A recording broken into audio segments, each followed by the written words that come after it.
Wait, Jai, please. Honorable Deputy Chairman Sri Harivansh Ji, Leader of the House Sri Piyush Goyal Ji, Leader of the Opposition Sri Mallikarjun Kharge Ji, Minister of Parliamentary Affairs Sri Prahlad Joshi Ji, members of the Council of Ministers, leaders of various groups and respected members of the House.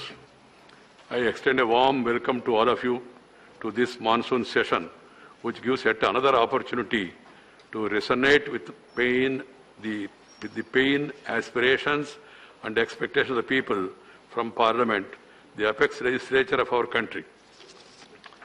For about a year and a half, the people of our country and across the world have been passing through a crisis of the last 100 years in the form of COVID-19 pandemic.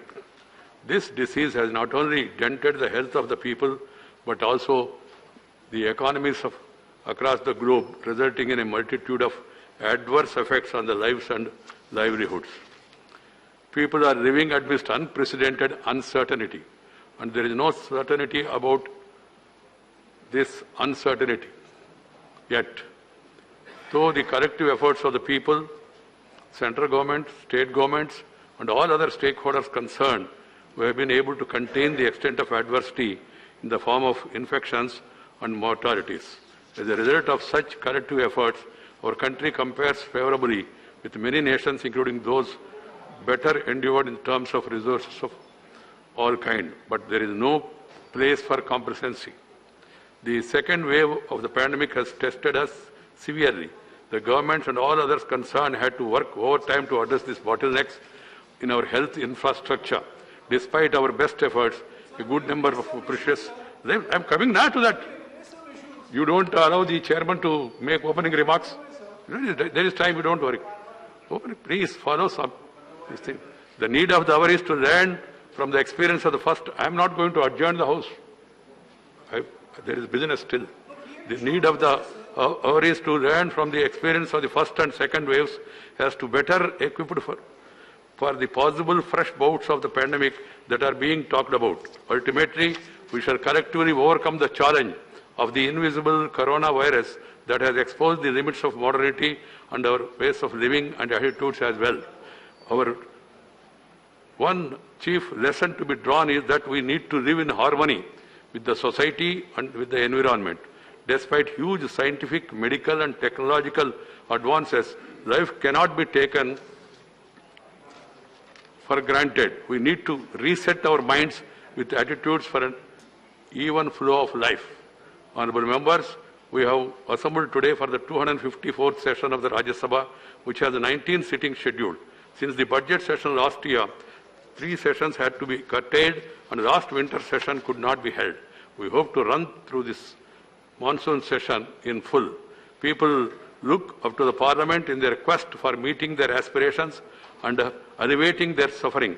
They are living under the pandemic-induced stress since last year. This monsoon session, which we hope to be a fuller one, assumes enhanced significance in the context of prevailing situation in the country and the sufferings of the people, further compounded by the possible third wave. Amidst this uncertainty, the Parliament needs to ensure the people of required support of all kinds with the necessary interventions, with the suggestions and with the pointing out the drawbacks, if any, and also the improvements. And all sections of the House need to constructively ponder over the course of events since the outbreak of the pandemic last year through informed discussion on all aspects of the problem. It then logically follows that all of you have to make the best use of this opportunity provided by this monsoon session. We cannot afford to let the people down in their hour of pain and suffering. I appeal to all sections of the House to ensure a meaningful monsoon session that got underway today. What is at stake is the credibility of Parliament and its members. Let us be conscious of immense responsibility cast upon us. The COVID protocol was followed during the last session and will be applicable for this session also. 139 members will be seated in the chambers of the House and 92 in the galleries above.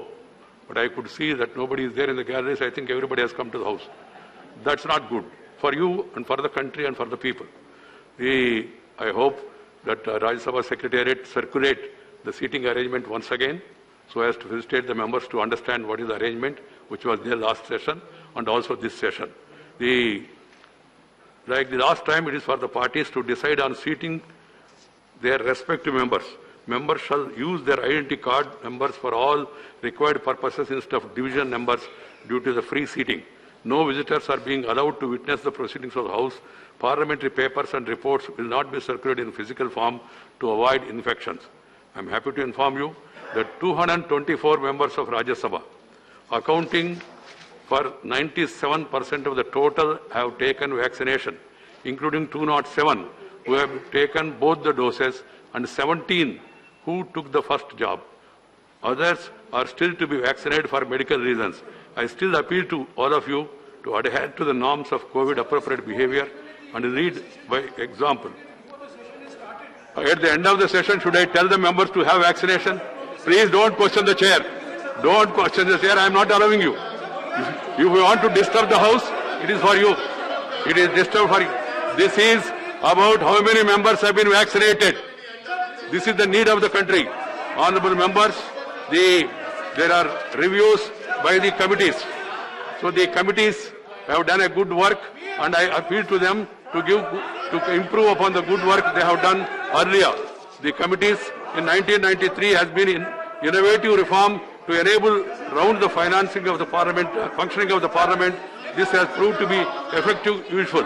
Further to such review, I have written letters to all the chairmen. I have urged them to ensure average duration of 2.5 hours for such meeting. I am glad to acknowledge the efforts made by the chairman and members of the 8 committees in this regard, with visible improvements in respect of both this. Always there are opening remarks by the chair. I have been there in this house for last more than 20 years. So there is nothing unparliamentary or nothing new has been introduced. This comes to an average duration of 2 hours 32 minutes for each meeting. This is the best performance for any reference period during the last 4 years. The average attendance of 48.48 in each of the 20 meetings is close to targeted 50%. I compliment the chairman and members of the committees for their efforts. During the intersession period, the Committee on Commerce held maximum 6 sittings, having met for the longest duration of 15 hours and 51 minutes, accounting for 31% of the total duration of sittings. The Committee on Education, Women, Child and Youth and Sports held 3 meetings for a total education of 11 hours and 16 minutes, accounting to 22%. In terms of average duration, each meeting the Committee on Education, Women, Child, Youth and Sports has topped the choking 3 hours 45 minutes. This is followed by the Committee on Home Affairs, 48 minutes, Committee on Commerce to 38 minutes, Committee on Science, Technology and Environment, Forest and Climate Change to 2 hours 30 minutes. The terms of average attendance for each meeting, the Committee on Education topped with 60.2%, followed by the Committee on Transport, Tourism and Culture with 54.83%. Honorable members, at the meeting of leaders of various parties and groups chaired by me today, by me yesterday, all sections have expressed a keen desire for smooth functioning of the House during this session. I hope that such noble intentions will manifest in the power of the House. Political parties are central to our democracy, and the Parliament is no doubt a political institution in the sense, but it is much more than that given mandate of the Parliament. Please go to your seats. This is not the way. This is not the way. I am not going to allow you. I am not going to allow you here like this. The people, we must stand by the people in their hour of need by doing the route during this session. We are all on test, and I hope we acquaint ourselves creditably by ensuring a productive monsoon session. I hope everyone will follow. No banners, please go to your place. No banners, no slogans, please go to your respective seats. Introduction of the new ministers, newly inducted minister by the Prime Minister. Prime Minister, introduction of the new ministers. Please go to your seat. Please go to your seat.